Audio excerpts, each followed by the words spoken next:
Welcome to the Green Gab Podcast, a place to gab with people rocking it in green. Green homes, green living, and green companies. Join Marla Esser-Close, the green home coach and author of Living Green Effortlessly, Simple Choices to a Better Home, and Tony Pratt, the Director of Builder Relations at The Sound Room. Here are your hosts, Marla and Tony. Welcome to the Green Gab Podcast with Marla Johns Esser, the Green Home Coach, and Tony Pratt with the Sound Room. Hey, Tony. Hi, Marla. I miss sitting down here and talking to you once a week. I know.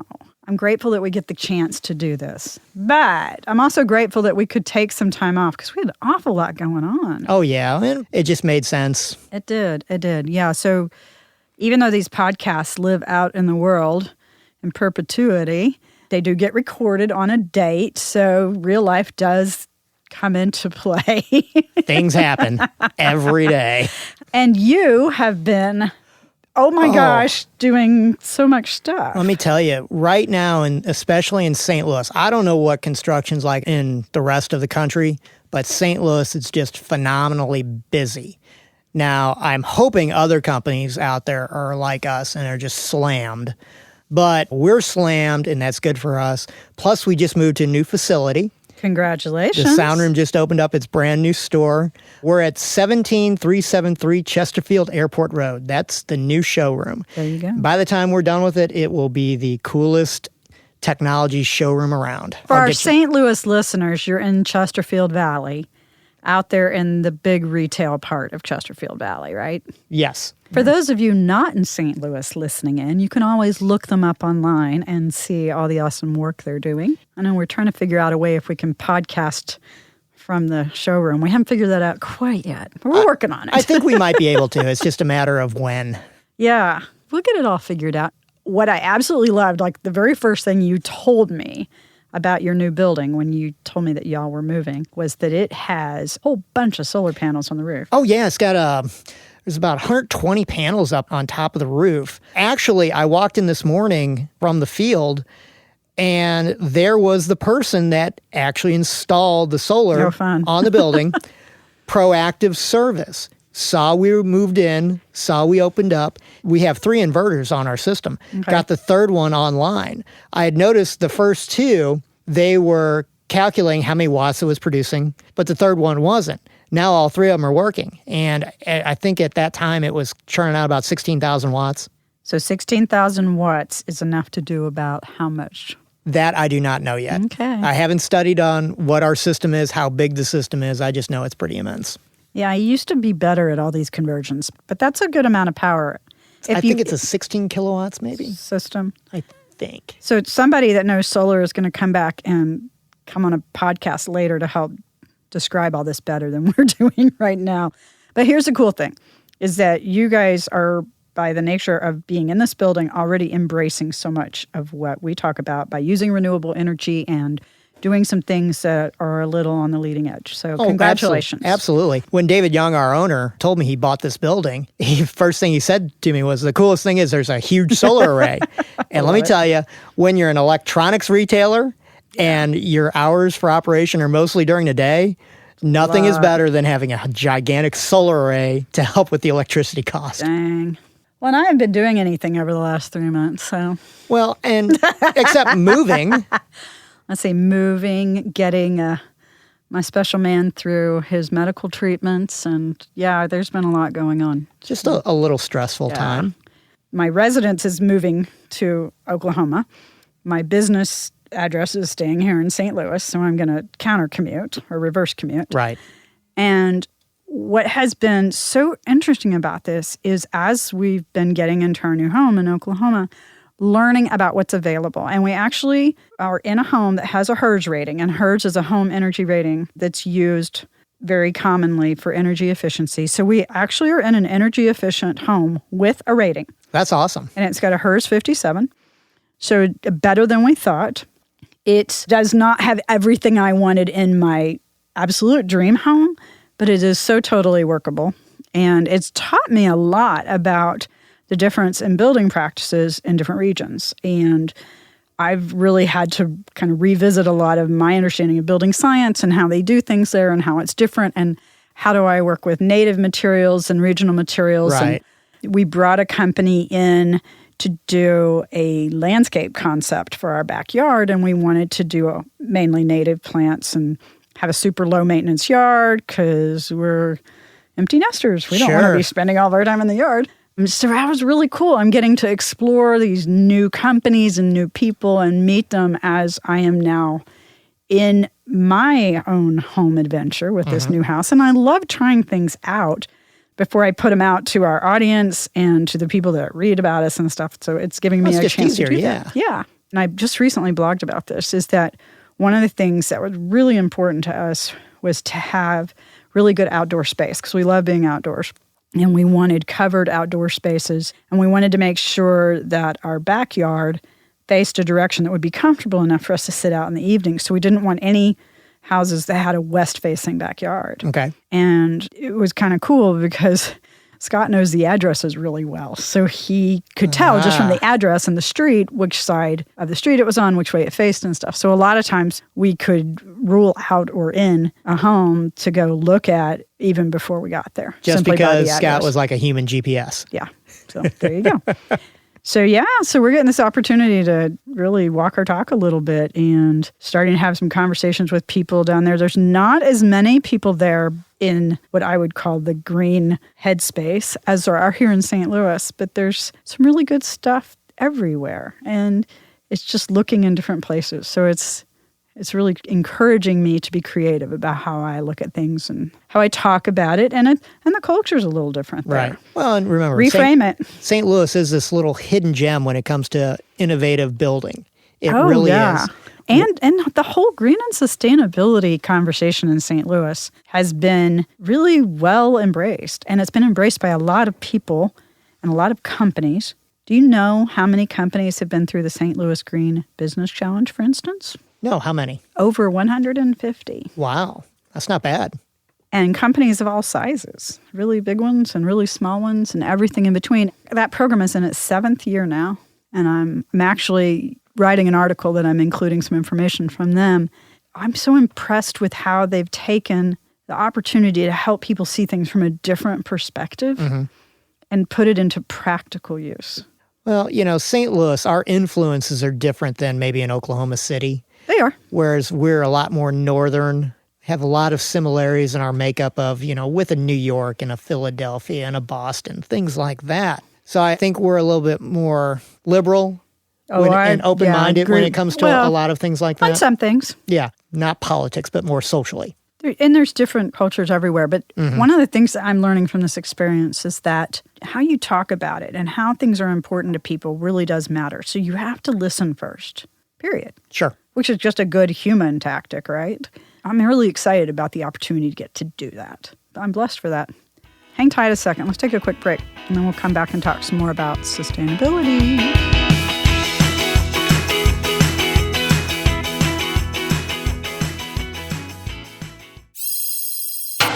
Jack Bauer fan? Jack is not back, but 24 is, in the form of 24 Legacy. It's time for more 24 Legacy, which means it's time for more 24 fans. Check out the best 24 fans appreciating 24 Legacy now over at 24legacyfans.com. That's 24legacyfans.com. Thought about a career in voiceover? Need a great, cost-effective on-hold message for your organization or business? Don't know where to start? Check out The Voice Farm, your one-stop shop for voiceover needs. Check it out now by accessing The Voice Farm at voicefarmers.com and see what difference can be made with a company that is truly outside the box. From the Voice Box, voicefarmers.com. That's voicefarmers.com.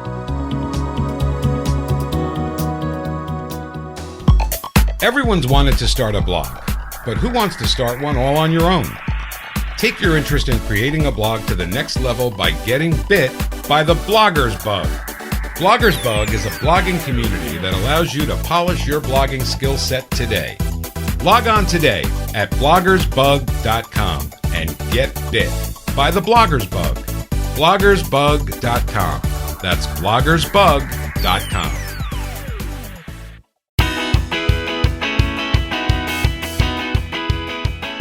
gabbing today about all kinds of things, aren't we? Things sustainable. Yeah, so We're going to sustain the conversation. sustain the conversation. There you go. Yeah, so we kind of tripped onto this conversation, and this is really heightened by what's been going on in our respective lives about how sustainability impacts our businesses and our buildings and our lives and our choices. And you and I tripped upon some reading that we really wanted to pick up on, I should say. The one you sent me that I loved was, Is Sustainability a Woman's Business? I saw that and I just thought right away, oh my gosh, I got to send this to Marla. I know. Well, and of course, because we really kind of started this show as being a place where women in particular could come to learn in a safe place about things green in their homes and green living and green companies and stuff. And this great focus on women in the industry, which totally we're not going to stop doing. But this blew my mind when I read this article. It's a really short article too. But here's what got me. Because of that, because women tend to be the buyers of the things for the home, because we tend to be the ones that are embracing a lot of the personal and the living products in our homes and the practices, a lot of sustainable and green products have been branded to Toward appeal women, to women. So this article stipulated that if we got more masculine packaging and messaging, would more men participate in buying sustainable and green products? And I was like, whoa, there's a head scratcher. It's almost like an LED bulb going off in the head. Yeah, totally. I'm like, okay, because I keep reading all these statistics that women are the prime buyers of green, blah, blah, blah. Right. Well, duh. Yeah, if we're being messaged to and targeted, of course it's happening that way. So how do we apply this in homes in particular? It's funny because the article did say there are some on both genders that are just going to buy green products and follow more sustainable paths just because they feel it's the right thing to do. And I would put you and I in that category, Absolutely. for instance. Now, you and me, sorry. if we look at the home, like you said, it's always typically the female buyer looking Right. at the house thinking it's a better atmosphere to raise my kids or it's a better atmosphere for myself and my pets, whatever, more as that protector. It's not, the masculine side of things. Now, maybe if we can brand more to the guy of, hey, the technology of it, the cool factor or whatever. Or this protector piece. That's Right. I think that's a big one. And I think a lot of men, at least a lot of men I know, that see themselves in that protector They role. still are, yes. Yeah. Even though those roles can be changing and they're more dynamic and fluid now, there's still that old school guy out there that is, I'm the provider of the family, and that's his mentality. There was a quote, and I think it was actually in another article that I found, but basically saying, if the guys are the protectors, then trashing the environment is not a manly thing to do. So there's a natural segue there. Right. That's a good point. Yeah. I was like, That's a very a good interesting point. Yeah. There hasn't been a lot of people appealing to it in that way. No. And one of the pictures they used in the article to talk about organic foods, they had the bodybuilder, Yeah. the big male bodybuilder looking at different products. Well, what a perfect way to make that conversion, because here's somebody who's obviously a bodybuilder. He's concerned about what's going into his body. Was that the vegan guy?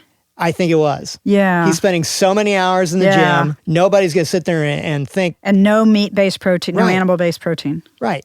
So it's that conversion from a lot of women view organic as the right way to go because the protector of the family, better for the family.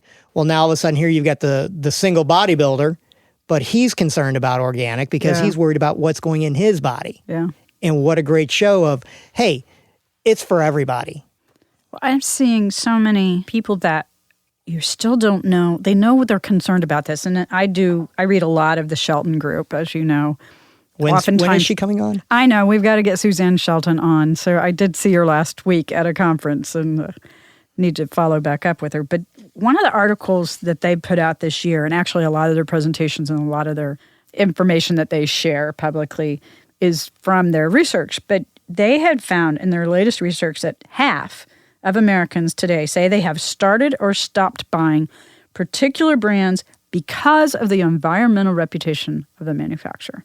This had stayed the same at about... Was it 26%? It was, but it was even 12% further back. But What she said was even more fascinating that really got my attention was not only did people say they were making these choices, 64% of those people said a brand, a specific... Oh, they could name a product. They could name a product that they had made a choice to buy or not to buy based on the environmental, and you would also think sustainable or sustainability as, you know, a segue from environmental choices of that manufacturer. So companies, and I think this is part of the reason the St. Louis Green Business Challenge has been so influential in St. Louis, is companies are starting to recognize that what they say and do matters. Oh, absolutely. And with the internet today, there's no excuse. It's so easy to find information and to put it out there.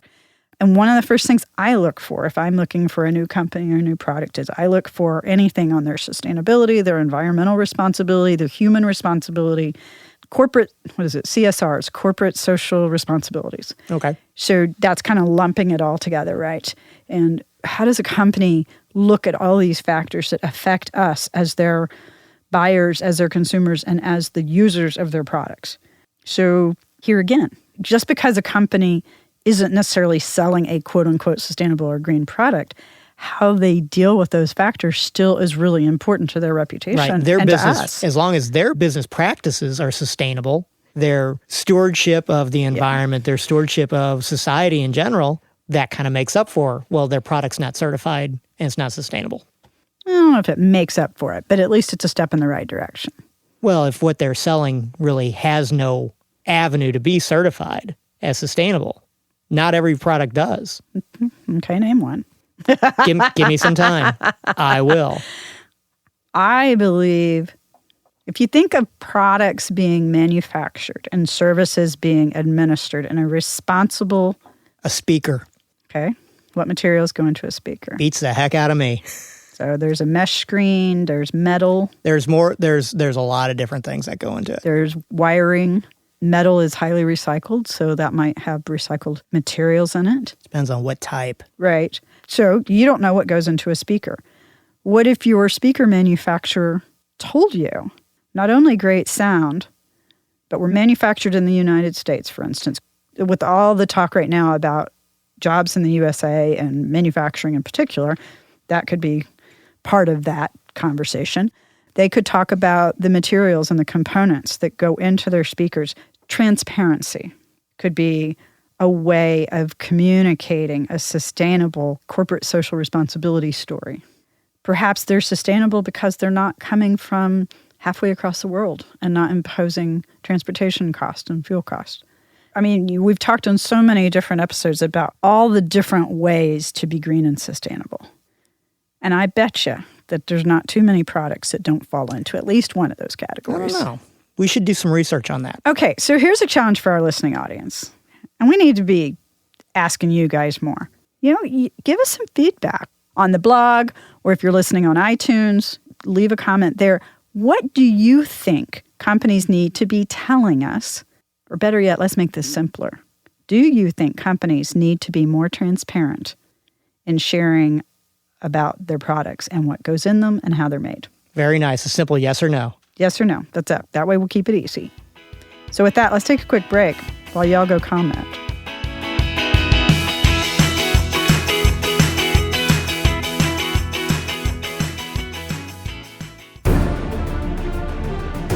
Hi, this is Art Maines from Scammercast.com, where we educate, inform, and protect our elders and those who care for them on the Two Guys Talking podcast network. Looking for a straightforward user interface and a cost-effective, feature-filled multi-track recording software? Call off the search! Mixcraft from Acoustica has exactly what you're looking for. It's time to include reliable audio creation and editing software with real punch into your projects. Check out Mixcraft now over at acoustica.com/Mixcraft and start a new generation of audio creation and editing today.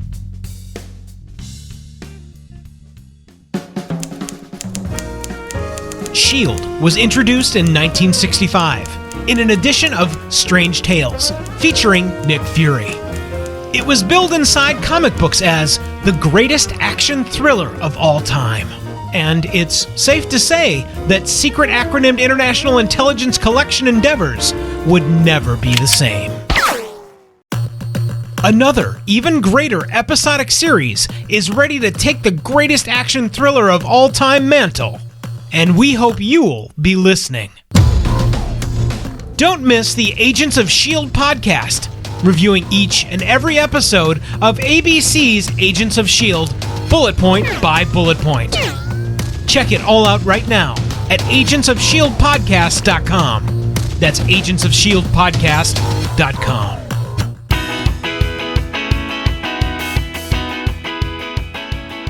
Gabbing on the green gab. Oh, that's repetitive, isn't it? Just a little bit. It's okay. It's the first day back. I know. So this whole idea of transparency and talking more freely about what's in products, what's in services, where things come from, I think is gaining a lot of momentum today. And I think society is starting to look, not just starting, is looking more and more for this kind of information. And I'm guessing a lot of that's pushed probably from the millennials, air quotes here, guys. And thank you, millennials, for getting us more aware of these things. In a lot of the stuff I'm reading, there is definitely a cultural shift happening. You know what? There's a big paradigm shift coming, I believe. I believe that. I think we're in the middle of it. The cool thing about it is, as the millennials and everybody else that is demanding transparency in anything, we have more tools to hold people accountable. He's holding his phone up, than ever. Whether it's our phones and Google, our computers, the internet has just opened everybody's eyes. So if you are concerned about anything, a couple keystrokes and you have you've got it. The keys to the kingdom right there. And I find more and more people, as much as we talk about overload and so much information and people. Oh, absolutely. People not necessarily wanting to know, there is on the other side a lot more people asking the questions as they realize that they can. Right. And perhaps it's picking and choosing what things.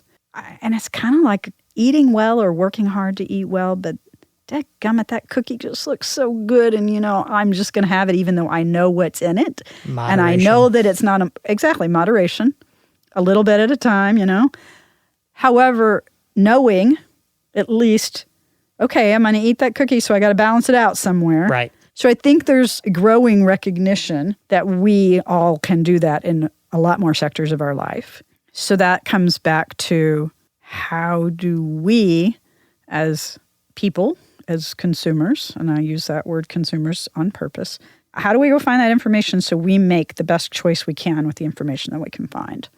The ad they used to run that an educated consumer is your best customer, or something like that. Well, sometimes it's the most dangerous customer. That too.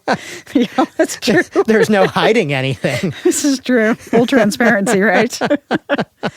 But seriously, as we have this shift in attitudes, now we have to have habits. We have to build new habits. In a couple of the articles that we've been reading, they've talked a lot about how, with a change in societal viewpoints and there's really been a shift in how society views some things. They brought up the littering, and the smoking, and how that has changed. Oh, absolutely. I mean, way back in the day, it used to be totally acceptable to just throw your used can right out the window as you're driving down the highway. Mm-hmm. Nobody would even think of it. Now it's almost like, are you kidding me? I know. Can you imagine being caught littering? Here's your ticket for $500. I know. Thank you very much. And the other thing used to be smoking. Yeah. Smoking in doctor's offices, on airplanes, wherever you went. Now you can hardly find somebody smoking in a public place. That's just the way it is. Well, and I think so many of us have really gotten to the point where it used to be, okay, you're smoking, you're just impacting you. And now we know better. Full transparency. With full transparency, we understand that the person standing next to the person smoking is getting just as much of the bad and the detriments of it and the disease and all of the complications as the person smoking. And that person not smoking but being in the vicinity never asked for that. Right. It's not their choice. Right. So if you're going to, And maybe that's where the habit starts to come from, is by helping people to better understand the impacts of their choices. And those two campaigns, those were actually big, huge marketing campaigns Massive. that helped to change society's views. I remember as a kid driving down the highway and seeing all the yellow triangle signs, "Keep America Beautiful." And I don't know if those are even still around. I haven't paid attention. I don't know. I don't think they are, because they're not needed anymore. Well, that's true. Back Although then, you they had were needed. fines for littering in a lot of places still. Oh, yeah, you still have that. But the mindset of the typical person nowadays is, I don't throw anything out of the car while I'm driving. It's very rare you see it. And when you do, that person's usually a very selfish person that just doesn't care about anything. So society has to get to a point then where we decide that we want to know more, and we can vote with our pocketbook by choosing to buy or not buy products from companies that do give us that information or that don't. I don't know that we always think about that, how much power we have to vote with our dollars. And that societal change, maybe those go hand in hand. I think more people do realize they can vote with their pocketbook, because I see it, whether it's a sporting event and people are upset, not necessarily, upset with society, but they're upset with an owner. They'll boycott the games. Or, somebody takes a stand they don't like, they'll boycott the games. So, and with social media, oh my gosh. Absolutely. Yeah. The reasoning behind it now, I think, becomes more prevalent instead of, oh, you know what, the guy's a jerk, I'm just not going. Yeah, as a matter of fact, I was listening to a piece on NPR radio. They were talking about how literally a social media campaign, it was for women's rights in a country in Europe, and they had mobilized, almost overnight, I think it was like a day, people that did not like where it was going. And with the use of social media, they mobilized really, really quickly. Mm-hmm. And you start to realize how much impact and how much voice can be had right now. Okay, there's another feedback right there. Do you think that companies should share easily information about their products with us as consumers? Let us know what you think on that. I'm pretty sure there's only going to be one answer on that one. Well, absolutely. But I'd like to hear the answer. Yeah, I would like to hear what people think, because there's so much assumption that, people are just going to keep buying what they buy, or they're going to buy what's pretty, or... I hear that about houses so much. Oh, all they care about is the granite countertops and how it looks. No. No. You know what, though? That's a great point, because I think I told you this story over the summer.